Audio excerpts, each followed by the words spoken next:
Protected Speech with Ravi Kapur and Jonathan Choe.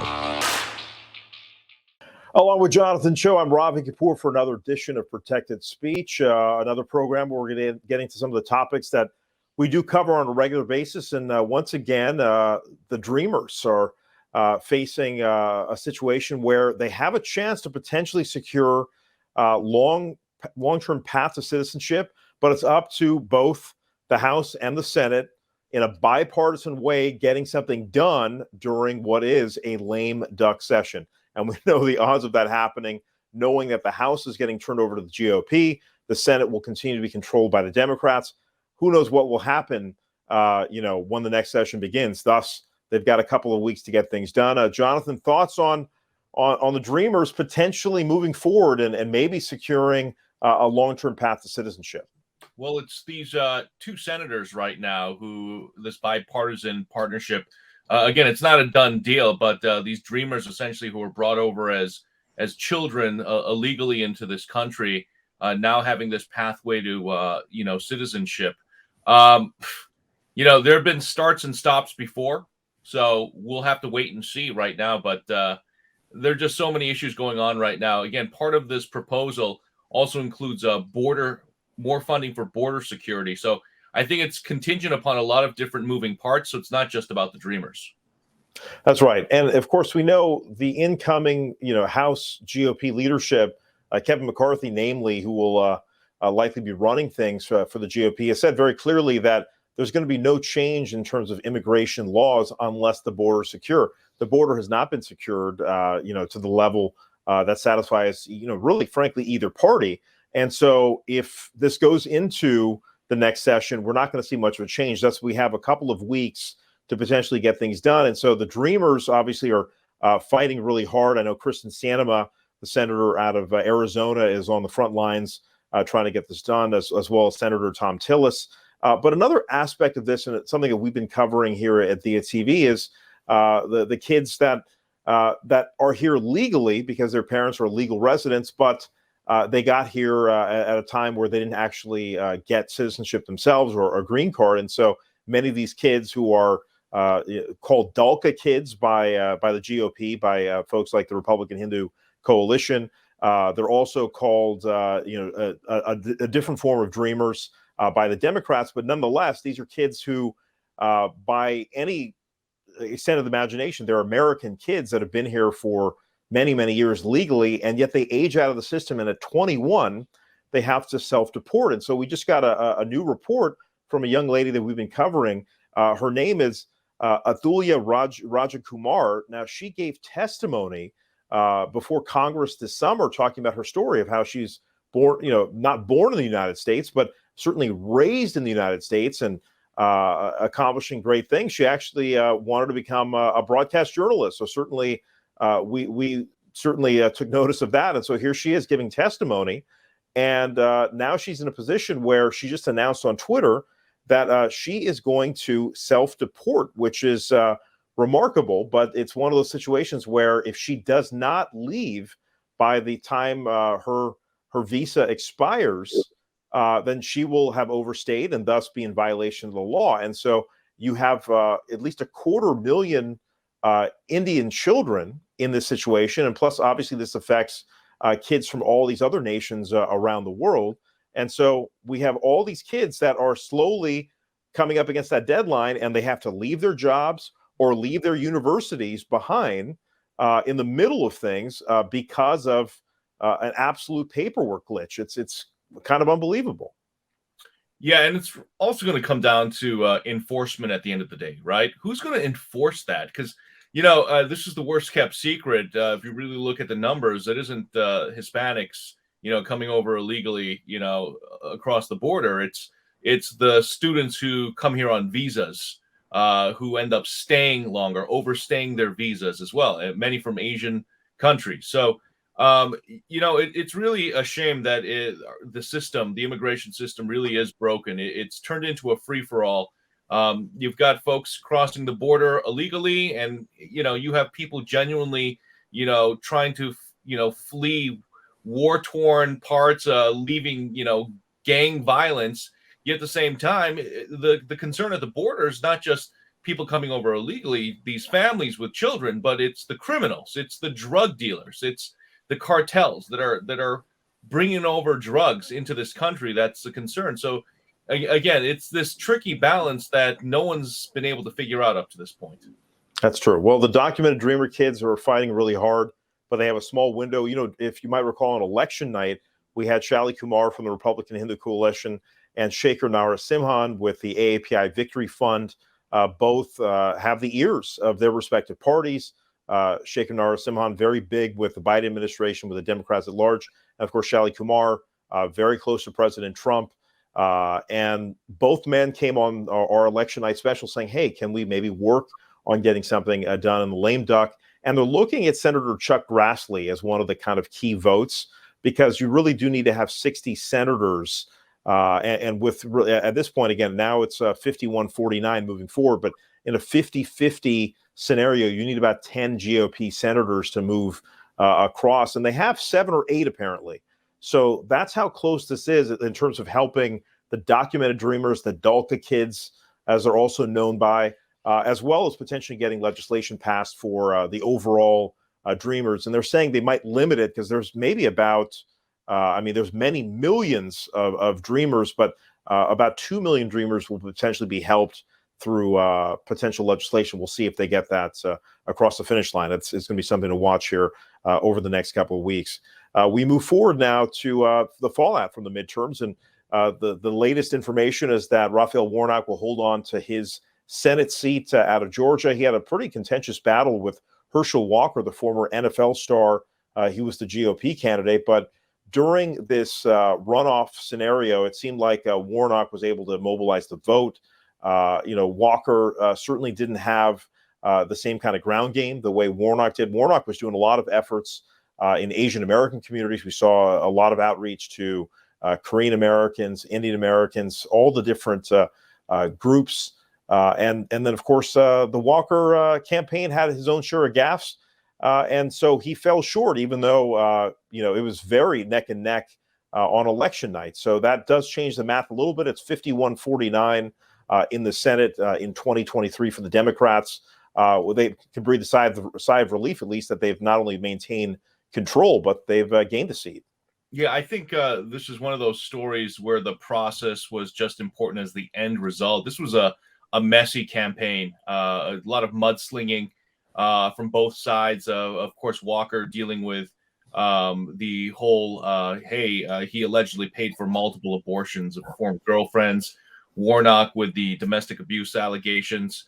It was really messy. And even though from an optic standpoint, these are both Black candidates, they come from completely different backgrounds, different parties, different ideologies. And what was really interesting as part of the story here is that the white evangelical vote was really pushing for Herschel Walker as the GOP Republican. Maybe he wasn't the most sophisticated candidate. Maybe he wasn't the most well-spoken, deeply flawed candidate. But it was really interesting, at least in the state of Georgia, you saw white evangelicals get behind Herschel Walker, even though Senator Raphael Warnock is the actual pastor, the pastor of Ebenezer Baptist Church. This is the church where Dr. Martin Luther King once preached. So there was sort of a religious kind of civil war happening as well among Christians in the state of Georgia. So we'll see what ends up happening here, but it was messy. But clearly the Democrats now have the upper hand. Well, it's a big deal because Warnock won just 2 years ago, 2020. He won that seat against Kelly Loeffler, and that was just this small term. So to get another 6 years is a big deal, especially in a state like Georgia, which has historically been a Republican state. To get a Democratic senator out of there really does help. And of course, they picked up a seat in Pennsylvania as well with John Fetterman. So the Democrats are feeling pretty good. At least they held on to the Senate. And then in terms of the House, it did seem like on election night that the GOP was going to get this huge advantage. They did take control of the House, but certainly they don't have as big of a margin as they thought they were going to have. I mean, they're only up by a couple of seats, but nonetheless, that's enough to change the balance of control. And so Kevin McCarthy and the company with the GOP will be able to have a different agenda for the House in 2023. Of course, Nancy Pelosi has stepped aside from Democratic leadership. So you have a whole new Democratic leadership in place, led by Hakeem Jeffries. And on top of that, the GOP now is looking to reassess what they're going to do moving forward as we head really towards election 2024. And one of the names we've been following for many years, Harmeet Dillon, just announced that she's going to run to be the leader of the Republican National Committee. And so that's a change, because typically a lot of these positions are appointed. They have kind of a person they have in mind, but she's going to take on the leadership right now and see if she can lead that entire organization. Yeah, well, Dillon is an Indian American. She's a minority. And for the GOP, that's traditionally been white. What she plans on bringing is that diverse perspective to the GOP. And she says it's much needed. She wants to inject new messaging and also branding. So I think at this point, even with all of the candidates, the GOP candidates that lost across the nation, I think as they're doing this post-mortem, they're starting to realize a lot of their candidates were flawed. These weren't the best candidates that the GOP put out there.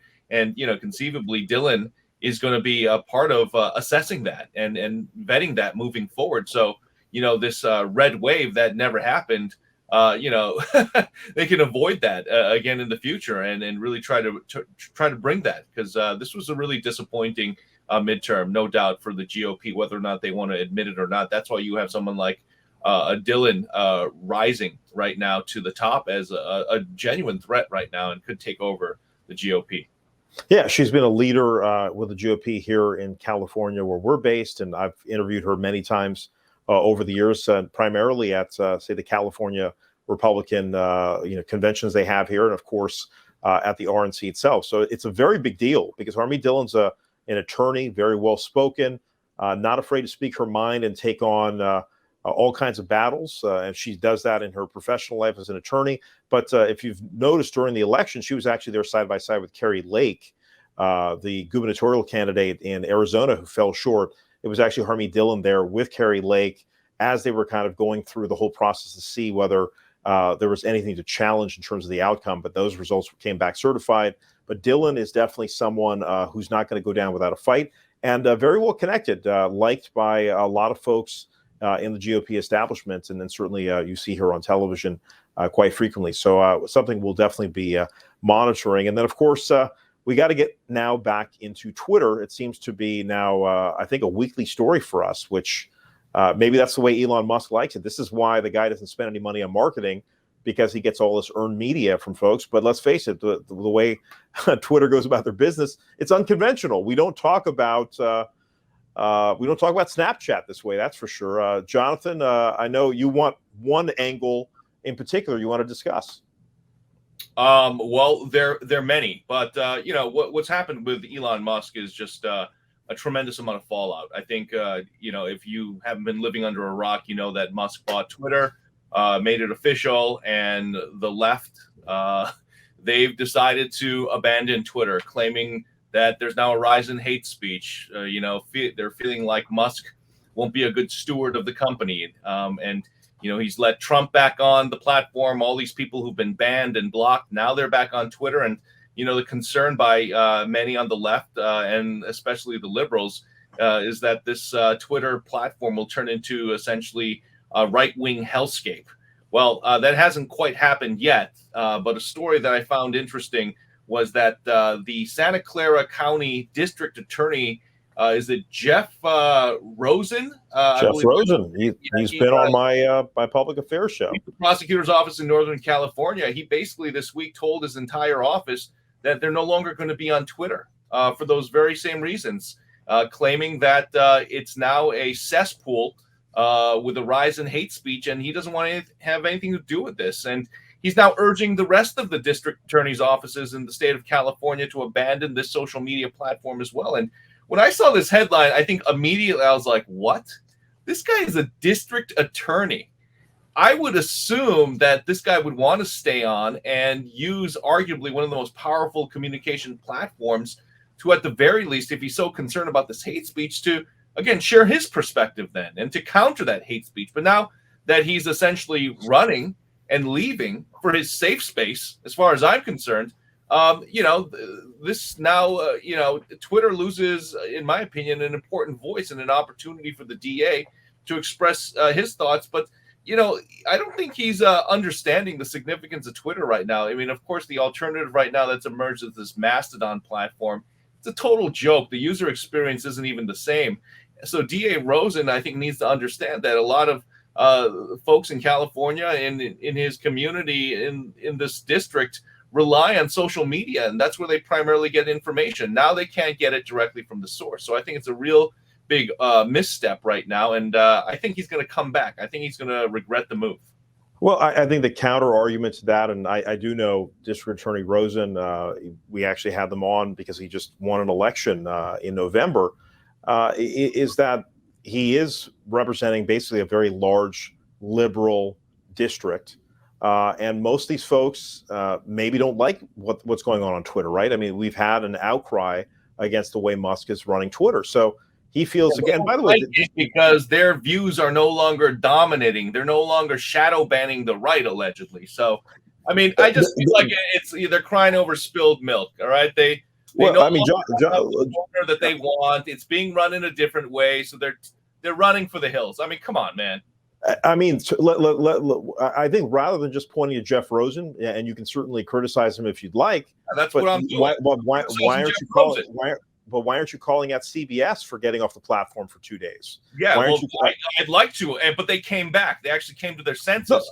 No, I understand, but my point is, it's not just Jeff Rosen. Deny the reach. They couldn't the fact that Twitter is now at an all-time high when it comes to users. I mean, there's no denying the power of this platform to reach millions, hundreds of millions of people around the world. And now, because you don't agree with some of these alleged hate speech that's happening. I mean, Elon Musk, of course, denies that completely. According to Musk's statistics and the chart that he put out a few weeks ago, it actually shows that hate speech is on the decline since he took over. So who do you believe? I'm going with Musk. Listen, I'm seeing the same reports that you are. I'm seeing different reports saying hate speech is on the rise. I'm seeing Musk himself saying hate speech is on the decline. It's hard for me to gauge. All I know is from my own personal user experience, I haven't seen anything outlandishly that has changed. I've seen, I've seen different definition of hate speech. This is what I wanted to ask DA Rosen. How do you define hate speech? What exactly is hate speech? I think that's what needs to be defined right now, because it's so easy to throw out that term. Oh, that's hate speech. Oh, that's hate speech. What? Just because someone's offended, that's suddenly hate speech? But, a phrase or a word doesn't offend somebody else? So who gets to determine that? Who's ultimately the arbiter of that? And there are a lot. I mean, Jonathan, there are a lot of slurs that are being thrown about to different groups. I mean, Jeff Rosen is Jewish. There's a lot of anti-Semitic slurs that are on Twitter. Always has been. I think it's all in all likelihood. Whether Rosen, what he did, I'm reading the press release right now. He should have cited that. He didn't cite it. He didn't show any stats. He just made these broad brushstroke, broad-based claims. Hey, there's a rise in this hate speech. It's not safe anymore. So I'm going to have my entire office no longer be on the social media platform. Yeah, but listen, if he doesn't want to be on the platform, that's fine. That's his prerogative. And if he finds value in it, he might come back. Missing out. He's the district attorney of the largest, district in California, and he's pulling it for this very reason. I don't know. It's the largest in Northern California, but I will say this. I don't think most of us that are following decisions made by the DA in whatever form or fashion are getting the information from Twitter. I think he uses mainstream media. He's doing press conferences. The problem for him is he doesn't understand that people aren't consuming mainstream media anymore. They don't trust mainstream media anymore. So again, it's a short-sighted move. I say stay on Twitter, leverage mainstream media, and see where the chips fall. But he's decided to cut off this entire platform. And frankly, again, I think people do rely on Twitter and social media to get this information that mainstream media, by the way, won't necessarily put out an entire press release or documents that are put out by the DA's office. So again, we'll see what happens. Right. I'm of the opinion mainstream media, even though it's definitely been diluted, it still has value. Twitter certainly has value. People don't trust mainstream media anymore, depending on which study you want to follow. I agree. Listen, we can go back and forth on this. No one's denying the power of social media, but you can't deny the power of mainstream media as well. There's still a lot of people consuming regular old media that's been around for a long time. DA Rosen will find out very soon whether or not this was the right move. Absolutely. Now, speaking of another traditional media company, I know you have a lot to say on this, but actually, I probably do too. This is our friends at Comcast, who you decided to call out for their behavior in Seattle. Very compelling video, I must add. Interesting. Tell me how this whole thing developed. Yeah, this is a crazy story. Look, as you guys know, I'm following and covering the homeless beat in Seattle and in Washington State. And, I thought I've seen it all. I've seen a lot covering this beat in Seattle. But just a week ago, I broke a story here about a homeless encampment in North Seattle that's set up right next to a Comcast service center. Now, hey, there are homeless encampments all over the city. But this situation was quite unique. Comcast has this speaker system with a bunch of flashing lights connected to its building. Right below, you've got more than a dozen homeless tents. You've got RVs there. And of course, with homeless encampments, even though not every homeless person's a criminal, people have been accused of stealing, doing drugs, causing all kinds of problems, fires to stay warm. So apparently Comcast, not quite sure who made this decision, but some Comcast workers started blasting classical music over this homeless encampment, hoping to drive them out. And this was corroborated not just by the homeless, but also the business across the street from this encampment, an auto body shop. I talked to one of the workers there. The worker said a Comcast manager came over to ask for permission, essentially, from this auto body shop by asking, hey, will this music be, annoying for you guys? And then the auto body shop said, hey, we're dealing with the homeless too. Let's see what ends up happening. Problem is for Comcast, none of the homeless moved, and it just created a PR nightmare for the cable giant. That being said, I mean, there's a lot of folks that look at it the other way, right? Because you have folks that are in an area that they shouldn't necessarily be in, and Comcast is trying to at least clear that street and try to be annoying. So where have people fallen on this thing? I think I see it both ways. But well, depending who you ask, the vast majority of people in Seattle who are sick of homeless encampments, who have to live near these homeless encampments, are saying enough is enough. By any means necessary, get them out. Because basically what they're saying is a lot of the neighbors and other business owners are saying, look, what Comcast is doing is absolutely fine. This company needs to, run a business, and the city just cannot keep up with these encampments that are blocking public right-of-ways. And there was another video I posted that a user put out there on social media showing a blind man, right, trying to get around this encampment in that very same neighborhood on a side street parallel next to the Comcast facility. And it's just out of control, just the pushback this blind man was getting from the homeless belittling him, and this, blind man getting frustrated. I mean, at the end of the day, this is on the city of Seattle. Its failure to clear the sidewalks. And of no doubt, these sweeps are happening, but just not at the same pace. And once these sidewalks are cleared, these campers in many cases come back. So it's a culture issue. The culture needs to change. And now businesses, essentially like Comcast, taking matters into their own hands. And this is what it's come down to. That's what's so insane about this situation. Again, Comcast, I'm sure, would say, I reached out to them. I reached out to the PR team. No one got back to me. But again, I think a lot of businesses would say, hey, if the city did its job and cleared these encampments and prevented the homeless from coming back, they wouldn't have to resort to these measures. That's the bottom line. So in this situation, Comcast is kind of laying low on the issue. They really haven't had a chance to speak vocally about their tactics. Yeah, well, they're not denying or confirming that this is even happening at its North Seattle facility. But I went there personally. I saw it. I heard the music as well. So multiple people corroborating this, including the homeless and neighbors and business owners in the area as well. But again, this is just a tough situation all the way around. The homeless crisis exploding out of control. Comcast, the good news for the homeless, at least, Comcast deciding not to play the music now since I essentially put out the story. Another odd story from Seattle, and now we're going to get into a couple of more involving Asian Americans that are being hated on, and I know you've been following this one also in the Northwest. Break it down for us. Yeah, look, Asian hate alive and well. And again, there's a difference between an actual Asian hate crime versus Asian hate, where someone could simply be, made fun of or called a racial slur. And in Seattle, just in November alone, there were 3 incidents, 2 hate crime charges actually by the prosecutor's office. In the first case, a Chinese student was allegedly, called China virus, and was told to go back home by a white homeless man. And allegedly, this homeless man headbutted this Chinese student in the face and broke his nose. This was totally unprovoked, according to authorities. But this happened in broad daylight in one of the busiest parts of Seattle, in this neighborhood called Belltown, in front of City University of Seattle. This was absolutely egregious. It was unprovoked, but again, Asian hate alive and well. That Asian Americans, but Chinese especially, being blamed for COVID-19. Still, that falsehood.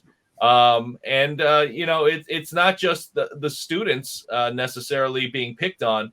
There was another incident in another nearby city right outside of Seattle called Bellevue, where another white man essentially pushed a 16-year-old Chinese girl into oncoming traffic.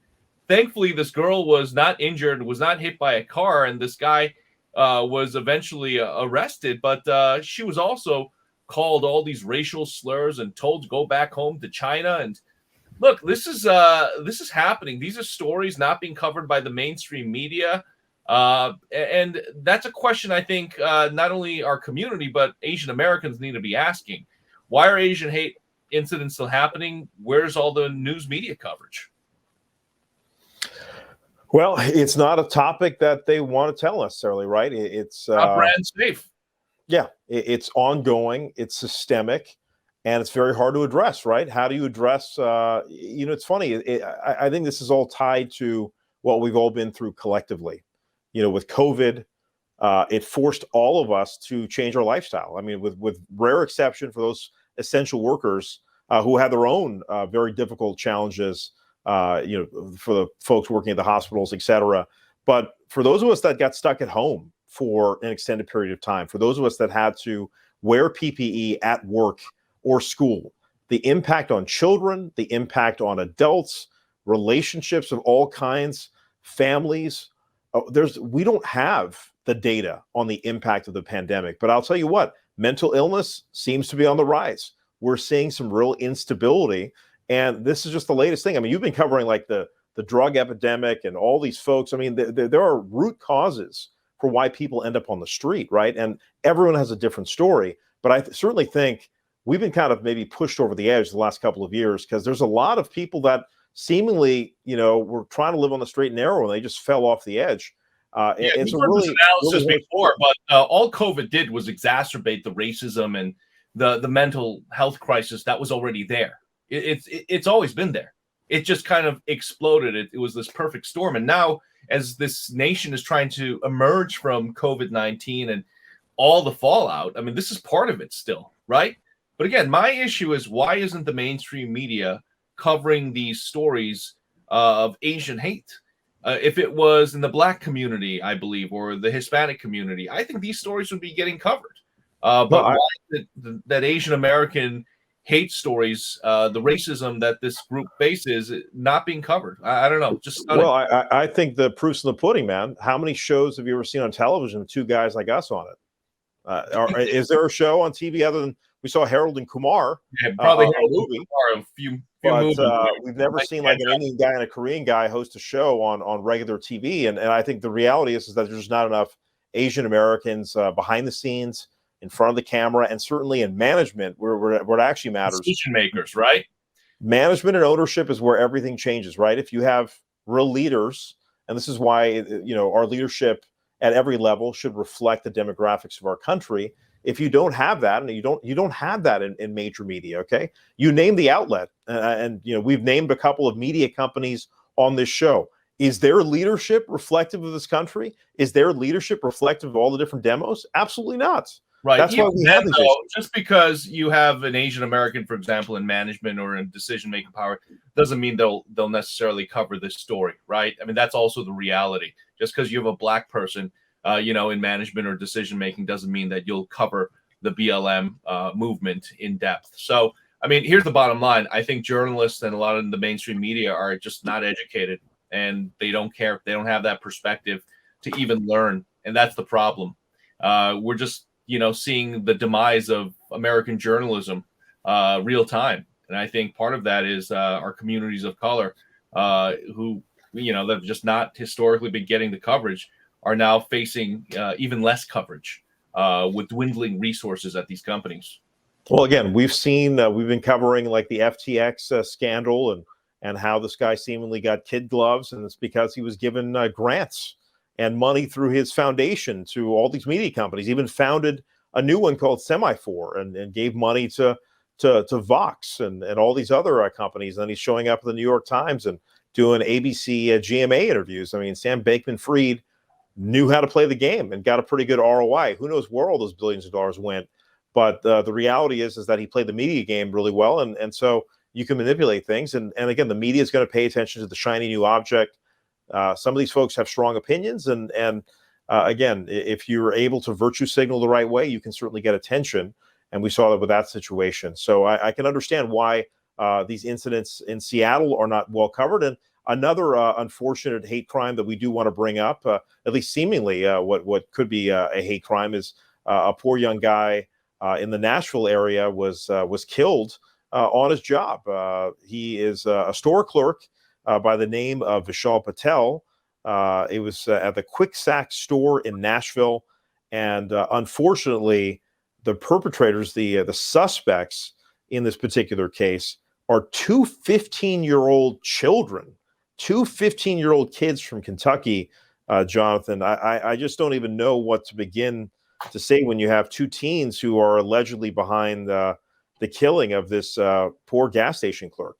Yeah, just to be clear, authorities aren't necessarily investigating this as "quote unquote" a hate crime or a hate incident, but we do have to bring up then that the two perpetrators, the alleged perpetrators, are two young black males, and the victim here is an Indian American store clerk, and by all accounts, neighbors saying the store clerk was just a gentle soul, just beloved in the community, to the point where after his death, multiple people brought over flowers and created a makeshift memorial in his name. But this is just a senseless robbery. It looks like that just gone bad. People wondering, why did this 15-year-old have to pull the trigger? After taking money out of the cash register. It seems like that the store clerk would have allowed them to get away with it. But now you've got the store clerk who's dead and two 15-year-olds who will potentially be charged as adults for this heinous crime. So their lives will forever be altered. But again, an Indian American, South Asian victim here. It's just a shame. No doubt, though, that this is an incident that is impacting the entire Asian American community. No question. And so again, I should mention this segment is sponsored by the California Public Library. It's through the state of California, an initiative to help us talk about these very difficult topics that, it's not easy for us to talk about it each and every week. It's not fun seeing how many folks are, being harmed each and every week throughout this country in different ways too. I mean, we've seen teenagers, we've seen adults attacking elderly people. I mean, this has just been a crazy situation. I think it goes back to, some of these root causes. And I think, we should find the data and conduct studies to figure out, okay, where the tipping point is. Because I do think there's a real crisis. And keep in mind, as the economy is kind of teetering here and people are starting to struggle, with the heyday of a few years ago of just kind of cheap money flowing around, that's over. I mean, we're seeing significant layoffs going out of companies and, people that are over leveraged. And certainly a lot of people got fat and happy the last couple of years. We'll see what the reaction is. And now with a change in government, I can't even imagine what the next 12 months are going to look like. And I think it's cause for us to all be concerned. Yeah, we shall see where things go, but unfortunately, this segment will continue because there are so many Asian hate incidents, and we're just seeing more and more of these each day. The every headline all across the nation, and frankly, you'll talk to advocacy groups, and they'll say actually hate crimes in general are usually underreported, especially among Asian Americans, because many of the victims don't necessarily speak English as their first language. So culturally, they may not even want to report it. They may not report it for those various reasons. So who knows how many other incidents have gone untold. Absolutely. I want to get back briefly into the Twitter matter, because we didn't get a chance to, and I forgot to mention this earlier, in light of all these Twitter fracases that are going on seemingly every day, one of the big ones that we've been covering is Vijaya Gad, who was this executive who had all this oversight on Twitter. I mean, in effect, Jack Dorsey is also running a company called Block, used to be called Square. So his attention was divided, and Dorsey's kind of iconoclastic that way. He was doing different things. And so he really leaned heavily on Parag Agarwal, who's only a recent installation of CEO before Elon Musk took over, and Vijaya Gad. I mean, these two people, two happen to be Indian Americans, very, very powerful, very influential. And Vijaya Gad, basically, as the reporting has come out, she was very instrumental in what they're calling the Twitter files and suppressing information during the previous election, the Biden, especially the Hunter Biden laptop, allegedly. And what kind of fallout? I mean, it's hard for us to really go back into where the country was in 2020 now that we've moved forward 2 years. But do you really think the Hunter Biden laptop was a pivotal element that could have gotten President Trump over the hump in 2020 had that story come out right before the election? Absolutely. And it wasn't because of the sexual content or behavior or the drug use that Hunter Biden was clearly, engaging in. It was that Hunter Biden allegedly, was in bed with China and Russia. And, if that piece came out, potentially President Joe Biden, at the time candidate Joe Biden, could have been compromised because of his son and all the behind the scenes dealings. So I think that's the real story from a political standpoint. That's a story that the Democrats didn't want out there. And I think that's why former President Trump is now calling even for the U.S. Constitution to be, ripped up and changed because of incidents like this. That, you have a major platform like Twitter, and getting back to God, she had tremendous power if you think about it. She was head of trust and safety essentially there, and was in charge of this decision making on these big stories. Which ones got out? Which one got the most attention?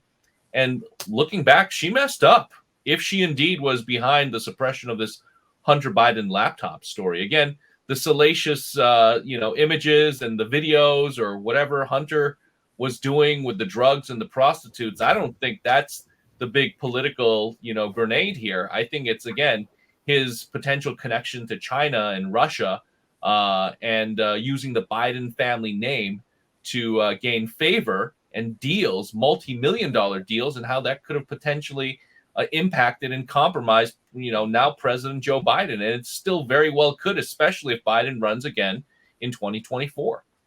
I mean, certainly we saw the name Burisma come about through the laptop, and this is some of the corporate interests that Biden was involved in. And I've learned that, Hunter Biden had a bank account with Joe Biden. So that certainly these are details that are intriguing, to say the least. And could that have moved the needle? I mean, that was a very close election. There's no question. Arizona, Georgia, Pennsylvania, these decisions were only made by 10, 20,000 voters who was going to flip that state. So no question, all of these little salacious details, whether you believe them or not, could have an impact on voters. But I think what was intriguing about seeing the Twitter files, which was released by Elon Musk, there are still more documents coming out. He released it to 2 independent journalists, which a lot of mainstream journalists kind of freaked out about. I still don't understand why they were so petty about it, because, again, Musk just gave it jealousy. And obviously Matt Taibbi, being one of those independent journalists, was considered a liberal and a Dem, but the liberal Dem mainstream media essentially turned on him for, allegedly being a mouthpiece for Elon Musk, when in reality he broke one of the most important stories of the year. And it happened to be on Twitter. So I don't know. I thought there was sound reporting. Again, looking back at the last election, hindsight's 2020. Ultimately, I feel like President Trump, a lot of the things that he did, it was self-inflicted. So I'm not quite sure if the Hunter Biden laptop could have necessarily, turned the tide. I think it was a big story. It could have. But personally, right now, I think why Biden won primarily in this very close election was that the nation just got kind of tired of, President Trump's antics and everything he was involved in. And, I think it's going to be a very tough road to re-election now for President Trump, as well as current President Joe Biden, with so much. I mean, it is hard to digest what would have happened, because we look back at 2016 and we had Comey say that he was going to do another investigation on Hillary Clinton right before the election. You recall that, right? And that certainly rankled folks to the point where, a lot of people thought that was the end of the Clinton candidacy, right? That's how Trump got over the hump in 2016.